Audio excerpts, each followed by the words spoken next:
ঘন শ্রাবণ মেঘের মতো রসের ভারে নম্র নত, একটি নমস্কারে প্রভু, একটি নমস্কারে।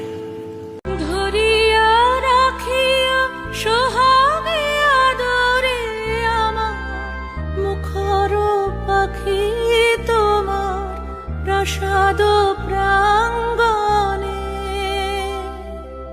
মনে করে সখী বাঁধিয়া রাখিও আমার হাতের রাখি তোমার কনক কঙ্কণে।